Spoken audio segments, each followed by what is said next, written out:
सत्य की खोज में पहला सत्य क्या है? व्यक्ति जो है जैसा है उसे स्वयं को वैसा ही जानना पहला सत्य है। यह सीढ़ी का पहला पाया है, किंतु अधिकांश सीढ़ियों में यह पहला पाया ही नहीं होता है और इसलिए वे केवल देखने मात्र के लिए ही सीढ़ियां रह जाती हैं। उनसे चढ़ना नहीं हो सकता। कोई चाहे तो उन्हें कंधों पर ढो सकता है, लेकिन उनसे चढ़ना असंभव है।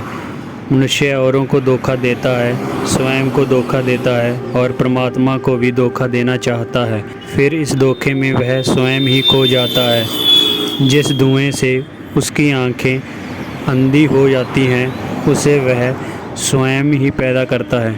क्या हमारी सभ्यता, संस्कृति और धर्म ऐसे ही धोखों के सुंदर नाम नहीं हैं? क्या इन सब धुओं के भीतर हमने अपनी असभ्यता, असंस्कृति और अधर्म को ही छिपाने की असफल चेष्टा नहीं की है? और परिणाम क्या हुआ है? परिणाम यह है कि सभ्यता के कारण ही हम सभ्य नहीं हो पाते हैं और धर्म के कारण ही धार्मिक नहीं हो पाते हैं, क्योंकि असत्य कभी सत्य तक ले जाने वाला मार्ग नहीं बन सकता है। सत्य ही सत्य का द्वार है। स्वयं के प्रति सारी वंचनाओं को छोड़ने से ही सत्य का मार्ग निष्कंटक और निर्विरोध हो सकता है। और यह स्मरण रखना आवश्यक है कि अंततः स्वयं को धोखा नहीं दिया जा सकता है।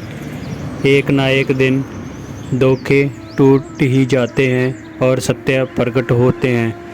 इसलिए आत्मवंचना अंततः आत्मग्लानि में परिणत होती है, किंतु पूर्व बोध जो कर सकता है वह पश्चाताप नहीं कर सकता है। मैं क्यों धोखा देना चाहता हूँ? क्या सब धोखों के पीछे भय ही नहीं है? लेकिन क्या धोखों से भय की मूल जड़ें नष्ट होती हैं? धोखों से उल्टे वे जड़ें और दब जाती हैं और गहरी हो जाती हैं। इस भांति वे मरती नहीं और सप्राण और सशक्त होती हैं। इसलिए फिर उन्हें ढांकने और छिपाने को और भी बड़े धोखे आविष्कार करने होते हैं और फिर धोखों का एक अंतहीन सिलसिला शुरू होता है, जिसमें भीरुता बढ़ती ही चली जाती है और व्यक्ति दीनता और कायरता का पुंज मात्र रह जाता है। फिर तो वह स्वयं से भी भय खाने लगता है। यह भय नरक बन जाता है। जीवन में भय के कारण वंचनाएं ओढ़ना उचित नहीं है। उचित है भय के मूल कारण को खोजना। भय को दबाना नहीं, उगाड़ना आवश्यक है। दबे हुए भय से मुक्ति असंभव है। भय को जानकर उगाड़ कर ही उससे मुक्त हुआ जा सकता है। इसलिए ही साहस को मैं सबसे बड़ा धार्मिक गुण मानता हूँ। जीवन के मंदिर में पीछे से घुसने के लिए कोई द्वार नहीं है। परमात्मा केवल उसका ही स्वागत करता है जो साहसपूर्वक संघर्ष करता है। इंग्लैंड के एक महानगर में शेक्सपियर का कोई नाटक चल रहा था। बहुत वर्ष पहले की बात है।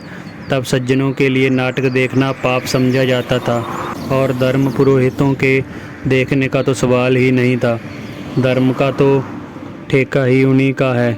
लेकिन एक पादरी नाटक देखने का लोभ संवरण नहीं कर सक रहा था। उसने यह विधि खोजी जो हम सब जीवन में खोजते हैं। उसने थिएटर हॉल के मैनेजर को लिखकर पूछा, क्या आप नाटक के पिछले द्वार से मेरे प्रवेश का इंतजाम कर सकेंगे ताकि कोई मुझे ना देख सके?